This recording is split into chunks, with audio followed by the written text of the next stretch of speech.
والصلاة والسلام على من لا نبي بعده أما بعد فأعوذ بالله من الشيطان الرجيم بسم الله الرحمن الرحيم وما أصابكم من مصيبة فبما كسبت أيديكم وقال النبي صلى الله عليه وسلم من تشبه بقوم فهو منهم أو كما قال عليه الصلاة والسلام ہم کون ہیں کیا ہے بخدا یاد نہیں ہم کون ہیں کیا ہے بخدا یاد نہیں اپنے اسلاف کی کوئی بھی ادا یاد نہیں اپنے اسلاف کی کوئی بھی ادا یاد نہیں ہے اگر یاد تو کافر کے ترانے اب تک ہے اگر یاد تو کافر کے ترانے اب تک ہے نہیں یاد تو کعبے کی صدا یاد نہیں آج اپنی ذلت کا سبب یہ ہے شاید آج اپنی ذلت کا سبب یہ ہے شاید سبھی کچھ یاد ہے بس ایک ہی خدا یاد نہیں سبھی کچھ یاد ہے بس ایک ہی خدا یاد نہیں میرے بہت سب تکریم علماء کرام طلباء اعظام اور مسلک اہل سنت والجماعت کے ساتھ تعلق رکھنے والے میرے غیور مسلمان دوستوں اور بھائیوں السلام علیکم ورحمۃ اللہ وبرکاتہ وعلیکم السلام ورحمۃ اللہ. سامعین محترم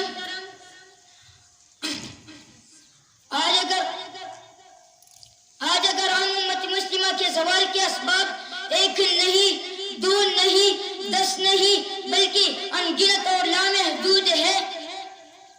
جن کو شمار کرنے لگے تو کلیجہ پھٹنے لگتا ہے طبیعت پر بہت گرا گزرتی ہے تاہم ان کو سامنے رکھنا اور اس کا حل تلاش کرنا ہم سب کی ذمہ داری ہے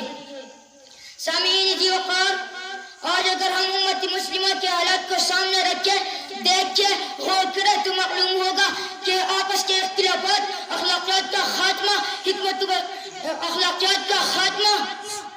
بے حیائی کا بڑھتا ہوا رجحان عدم برداشت بغض و عناد تقوی و طہارت کا ناپید ہونا تعلیم و تربیت کی کمی صدقات و زکوٰۃ کے ثمرات سے نا امیدی ثقافت کی تبدیلی کے ساتھ ساتھ جہاد سے دوری ایسے خوفناک و مہلک اسباب ہے جنہوں نے امت مسلمہ کو پستی کی وادیوں میں دھکیلے رکھا ہے ہماری پستی کا سبب اس سے بڑھ کر اور کیا ہوگا کہ ہم آج مالی اور جانی جہاد سے پھرتہی کر رہے ہیں حالانکہ رب کائنات کا اعلان تھا ان تنصروا اللہ ینصرکم ویثبت اقدامکم ایک شاعر نے کیا خوب کہا ہے ہر مسلمان رگ باطل کے لیے نشترتا ہر مسلمان رگ باطل کے لیے نشترتا اس کے نئی ہستی میں عمل جوہر تھا اس کے نئی ہستی میں عمل جوہر تھا جو بھروسہ تھا انہیں قوتی بازو پر تھا جو بھروسہ تھا انہیں قوتی بازو پر تھا ہے تمہیں موت کا ڈر ہے تمہیں موت کا ڈر اس کو خدا کا ڈر تھا سبحان اللہ. سامعین ذی وقار اس سے آگے چلیے جھوٹ کا دلدل جعلی پیروں کی قراوت حیا کا خاتمہ حکمت و بصیرت کا فقدان عدم برداشت بغض و عناد تقوی و طہارت کا ناپید ہونا کمرانوں کا غلط انتخاب رائے حق سے بیراہ روی زکوٰۃ کی عدم ادائیگی سیاست کا غلط استعمال سنت نبوی صلی اللہ علیہ وسلم سے اعتراض سوشل میڈیا کا غلط اور زیادہ استعمال شہرت پسندی شر پسندی شراب نوشی طلباء کی تربیت کا فقدان ظلم و تشدد کی لازوال داستانیں ایسے مہلک اسباب ہیں جنہوں نے امت مسلمہ کو زوال کے راستے پر لگا دیا ہے سامعین ذی وقار اگر ان اسباب کا جائزہ لیا جائے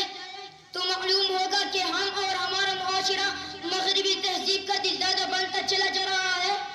وہ اس کی آندھی تقلید پر فخر محسوس کرتا ہے میرا نوجوان انگریز کے لباس ان کے چال ڈال اپنانے کو اپنی کامیابی سمجھتا ہے حالانکہ شاعر مشرق علامہ محمد اقبال فرماتے ہیں یہی درس دیتا ہے ہمیں ہر شام کا سورج یہی درس دیتا ہے ہمیں اور شام کا سورج مغرب کی طرف جاؤ گے تو ڈوب جاؤ گے، مغرب کی طرف جاؤ گے تو ڈوب جاؤ گے۔ سامعین محترم، اگر ان سب اسباب کو اگر اکٹھا کیا جائے اور ان سب اسباب ذلت کو ایک لفظ میں کہہ دیا جائے